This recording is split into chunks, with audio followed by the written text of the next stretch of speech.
Switching to the AFC, there's something I really just want to pick your brain on.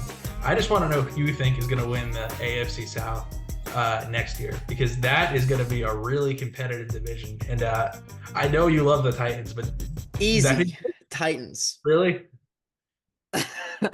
No, obviously I'm going to say it's the Titans, because I believe they can do it and they're going to win the Super Bowl next year. But realistically speaking, when you look at the teams in the AFC South, you're absolutely right. It's going to be a battle, literally. I mean, 3 out of the 4 teams have basically new quarterbacks. We saw what CJ Stroud was able to do. We saw what Will Levis was able to do. And we briefly saw what Anthony Richardson was able to do before he got injured. And so, and all of them looked good. Like all of them looked, I mean, we were able to see a lot more of CJ Stroud. Will Levis played only about half the season, and then Richardson only played a couple games. But still, with what they played, you really were able to see their potential.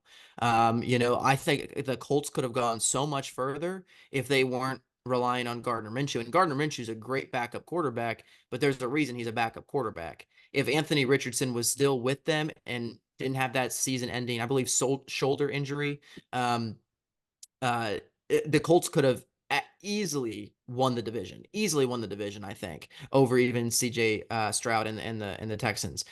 So absolutely. I'm not quite sure what's going on with the Jaguars. Trevor Lawrence has seemed to digress a little bit in terms of his playing ability.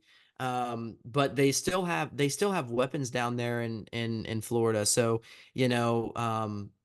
yes, it's very interesting. They sort of fell apart and fell off by the end of the season as well. But you're absolutely right. The AFC South, I feel like for the last couple years has kind of been the laughingstock of the NFL. Kind of like I would even say the NFC South was even this year with the Falcons, Panthers, Buccaneers, and uh, Saints. Saints. Yeah. So it's the all of these franchises are turning it around, and I can I was confident in saying, oh yeah, the Titans are going to beat these teams in years previous, but moving forward, of course a lot of things are up in the air because there are these young players who are developing, and they're developing into great athletes. And regardless of division rivals, regardless of how much I don't like their teams based on division, you know it's they're becoming incredible players, and I just wish all the Titans had them all, because then they would just win all their games. But they can't. That's not realistic. So, but you're absolutely right. It's going to be a fight. It's going to be a fight. I think that's really what it is. I think in terms of my predictions for it, early predictions, I not to be biased, but I do think the Titans are going to be up there especially with Brian Callahan and the weapons that they're going to be surrounding Will Levis with the organization not torn, and some of these offseason moves. I think the Titans can be a very dominant team coming out, even just year one in their rebuild now that they're kind of entering in. So I wouldn't be shocked to see the Titans up there. We saw what the Texans were able to do. If they add even a little bit more pieces, you could see that this Texans team absolutely going off as well. So, it's difficult to call. It's difficult to call. But I'm gonna say, as an early prediction, I'm gonna go with Texans 1, Titans 2, Colts 3, Jaguars 4. That's how I think the AFC South is going to play out next year.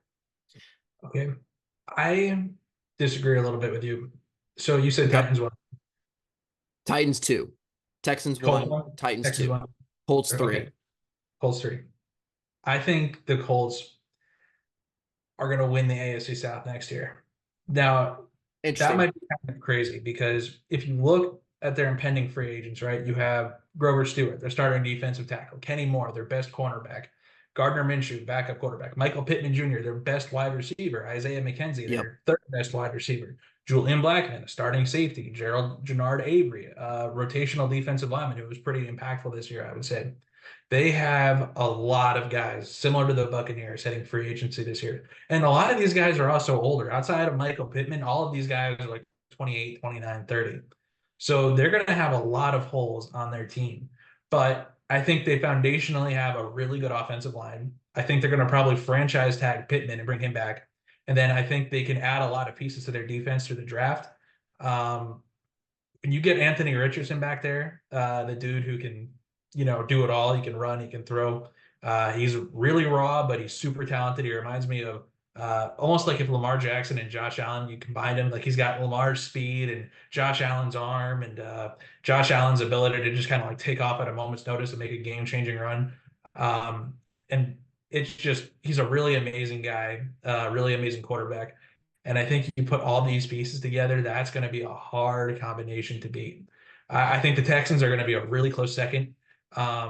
I think, especially if they add a few more pieces, they're going to have a legitimate Super Bowl contender next year. They've already got a great defense and like a rising up offensive line and two great wide receivers. If they add another weapon on offense, they'll be even more ridiculous next year.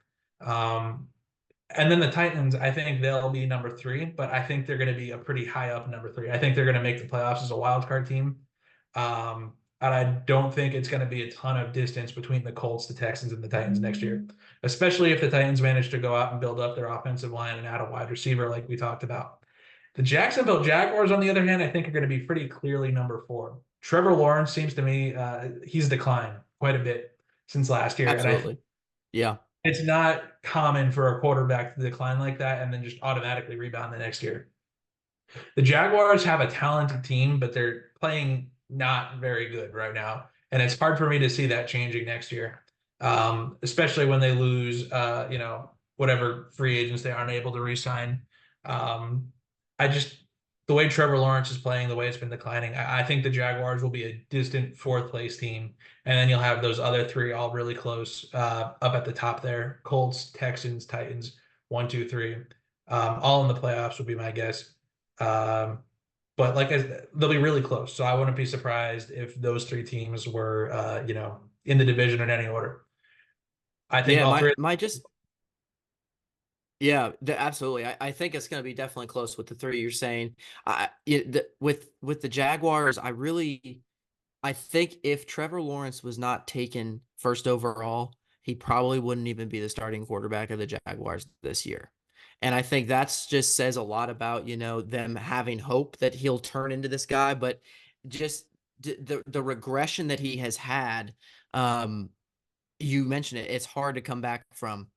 And I think, the only thing I'd push back against your Colts analysis with is, we only saw a couple game sample of Anthony Richardson, and we saw a lot of his more positive sides. But even when we watched him when he was playing for Florida, some of those inaccuracies, some of those, not knowing when to run and when to, just throw the ball away.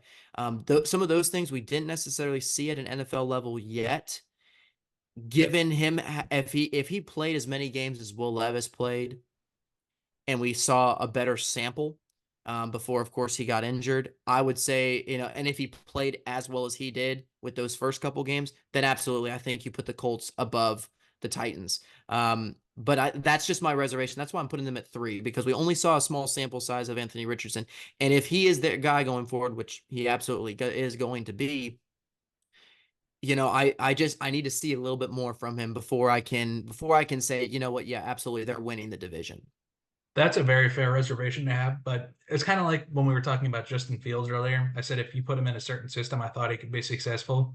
I think with Anthony Richardson, until he grows up a little more, turns into a more developed quarterback, I think you could do something very similar with him in Indianapolis because they have a great offensive line. They have a great running game. They have good wide receivers who can create separation, and they have a great defense. You have everything around him that you need to have around a young quarterback who's developing.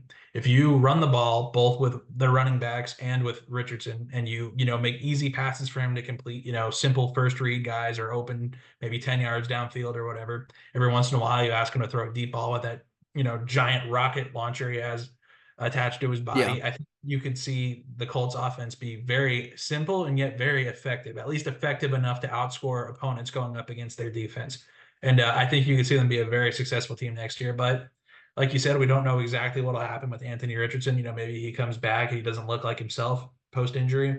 That certainly happened to a lot of other quarterbacks who've had that exact injury. It's just really up in the air with how he'll play, but I'm going to bet on AR-15 to come back in a big way this offseason. Thank you for joining us on the Red Zone Rodeo podcast. If you like football and you like having fun, come on down and subscribe and check out our channel for more videos like this one. No ifs, ands, or buts. This is the best place for your football news.